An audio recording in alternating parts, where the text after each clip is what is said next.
Olá, sejam todos bem-vindos ao nosso projeto Amor à Palavra. Nosso projeto tem o objetivo de auxiliar você no estudo de pequenos trechos das Escrituras em sequência. Estamos estudando o livro de Atos. Nós estamos agora no capítulo 15, vamos concluí-lo hoje. E vamos lembrar que nós estávamos falando a respeito daquela discussão e contenda que Paulo e Barnabé teve com os gentios lá em Antioquia, uma vez que eles estavam ensinando nas igrejas que a circuncisão era necessária para a salvação. Fizeram uma discussão grande lá, mas não encontrando uma solução, eles voltaram para Jerusalém e fizeram uma reunião com os outros apóstolos para chegarem a uma conclusão. Nós estamos exatamente neste momento. A palavra agora está sendo proferida por Tiago. Vamos retomar o versículo 19. Tiago era o irmão do Senhor Jesus, que assumiu um cargo de liderança entre os apóstolos lá em Jerusalém. Então, o Tiago toma a palavra e menciona a missão de Pedro lá na casa de Cornélio, e ele faz o pessoal lembrar que essa missão gentia, né, tipo, que os gentios receberiam o Espírito Santo, também seriam salvos, estava nos planos de Deus. Vamos retomar o verso 19, diz assim: portanto, julgo que não devemos pôr dificuldades aos gentios que estão se convertendo a Deus. Verso 20, pelo contrário, devemos escrever a eles dizendo-lhes que se abstenham de comida contaminada pelos ídolos, da imoralidade sexual, da carne de animais estrangulados e do sangue. Então, o Tiago, ele citou aqui 4 práticas dos judeus que, segundo o parecer dele, deveriam ser respeitadas pelos gentios convertidos agora, com o objetivo de não causar escândalo para aqueles judeus, né? Elas eram, então, a carne oferecida aos ídolos, a questão da prostituição, a carne de animal sufocado e sangue. A carne vendida nos mercados lá eram muitas vezes carnes sacrificadas aos ídolos, nos templos pagãos, às divindades pagãs. Então, comer tal carne ofendia muito a sensível consciência, digamos assim, dos judeus, porque eles tinham resquício assim da participação no culto às divindades. Então, eles não admitiam que isso fosse feito. Então, Tiago lembra disso e dá essa sugestão. Então, as relações sexuais ilícitas se referem à imoralidade em geral, né? A prostituição e também a prostituição religiosa nos templos pagãos. Então, essa imoralidade era comum entre os gentios. Então, mereceu uma atenção especial aqui do Tiago. E a carne sufocada era assim, uma carne onde o sangue não tinha sido removido. Esse tipo de sangue era considerado como uma iguaria para muitos pagãos. Então, essas duas últimas exigências, o sangue e a carne sufocada, elas envolviam, digamos assim, a mesma ofensa para o judeu, porque o judeu cria que a vida estava no sangue.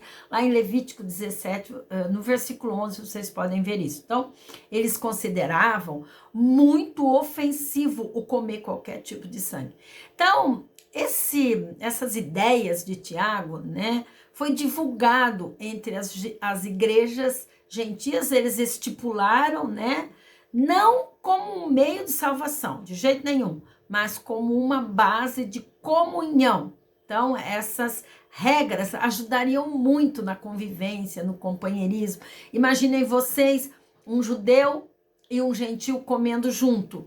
E aí, se essas práticas não fossem observadas, ia causar escândalo, né? E nós devemos refletir nisso como uma lição para nós. Aquilo que vai causar escândalo para o nosso irmão, nós não devemos praticar. Sempre existe uma parte mais frágil, e quando nós praticamos alguma coisa que ao nosso ver é correto, mas aos olhos do outro é um escândalo, a Bíblia faz essa orientação, que nós não devemos ser pedra de tropeço, pedra de escândalo para nenhum irmão. E ele continua então no verso de número 21 e diz assim: pois desde os tempos antigos Moisés é pregado em todas as cidades, sendo lido nas sinagogas todos os sábados, né? Tiago estava lembrando aqui, ó, se esse pessoal ia na sinagoga, ouviam a pregação de Moisés, certamente a pregação de Moisés tinham esses elementos, então era muito sábio que todos continuassem respeitando, né, essas crenças.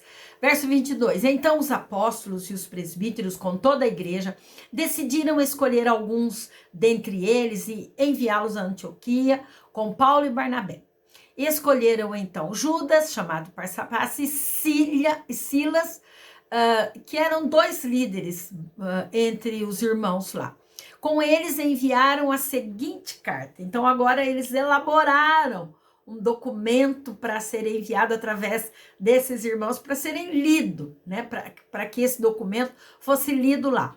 Os irmãos, apóstolos e presbíteros, aos cristãos gentios que estão em Antioquia, na Síria e na Cilícia, saudações. Soubemos que alguns saíram do... Está lendo a carta. Soubemos que alguns saíram do nosso meio, sem nossa autorização, e os perturbaram, transtornando suas mentes com o que disseram. Assim, concordamos todos em escolher alguns homens e enviá-los a vocês com nossos amados irmãos Paulo e Barnabé. Homens que têm arriscado a vida pelo nome do Senhor Jesus Cristo. Portanto, estamos enviando Judas e Silas para confirmarem verbalmente o que estamos escrevendo. Pareceu bem ao Espírito Santo e a nós não impor a vocês nada além das seguintes exigências necessárias. Daí ele vai descrever: abster-se da comida sacrificada aos ídolos, do sangue, da carne de animais estrangulados e da imoralidade sexual. Vocês farão bem em evitar essas coisas, que tudo lhes vá bem. Então, uma vez despedidos, os homens desceram para Antioquia, onde reuniram a igreja e entregaram a carta. Verso 31. Os irmãos a leram e se alegraram com a sua animadora mensagem.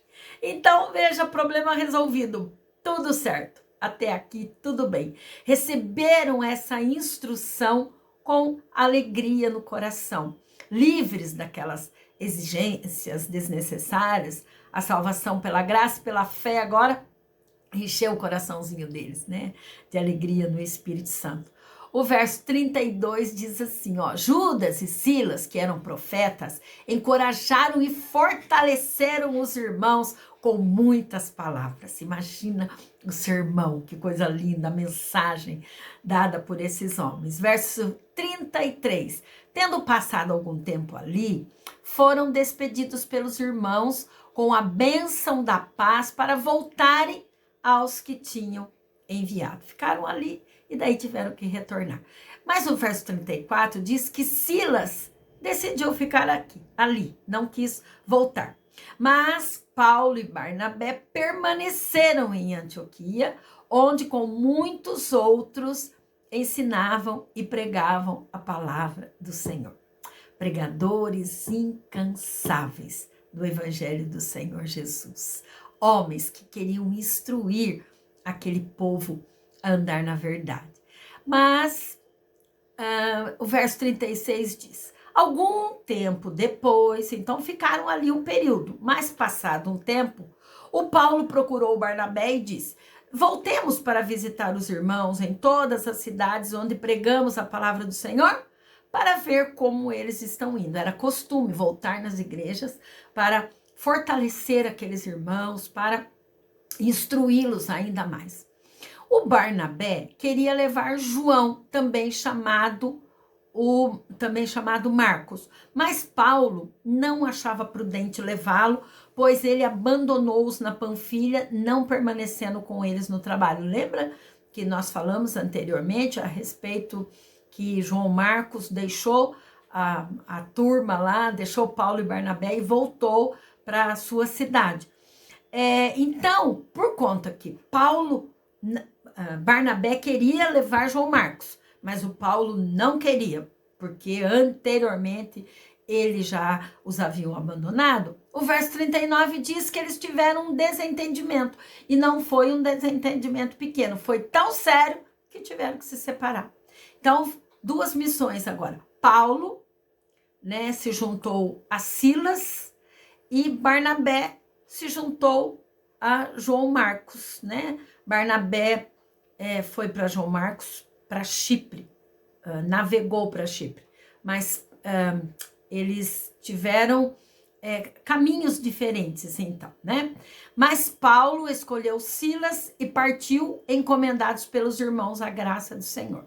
Então, essa segunda viagem missionária de Paulo, ele levou como seu companheiro Silas, e ele começou aproximadamente 3 anos depois do início dessa primeira viagem que nós estamos vendo aqui.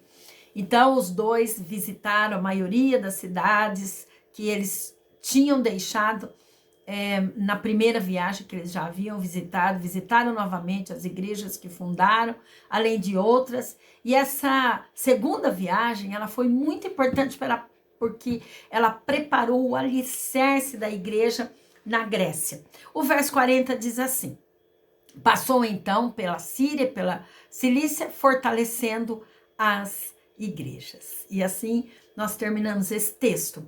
Mas temos lições importantes. Pouco agora, nós veremos no livro de Atos a respeito de Barnabé, mas de Paulo a gente continua vendo agora as viagens. Mas nós aprendemos com esse trecho importante, né? Que Paulo e Barnabé, eles são fenomenais, maduros, cheios do Espírito Santo, sensíveis a Deus, mas não podemos esquecer que são seres humanos, não importa quão espiritual nós somos, algumas das nossas decisões serão sempre o retrato da nossa humanidade e nada mais. Na nossa humanidade temos pecado, passamos por lutas e dificuldades, por isso precisamos suplicar ao Senhor graça e misericórdia, né? Mas apesar da discórdia, Deus fez algo maravilhoso, né? Que foi a criação de 2 frentes de trabalho evangelística. A presença de Barnabé na vida de João Marcos o ajudou muito, o ajudou a retomar o trabalho. Barnabé era aquele homem incentivador. Lembram que ele também ajudou o apóstolo Paulo no início, né, do seu ministério? Então, Paulo, no futuro, numa prisão em Roma, ele pede para trazer João Marcos para ficar com ele. Então, nós vemos que houve depois uma restauração nesses relacionamentos.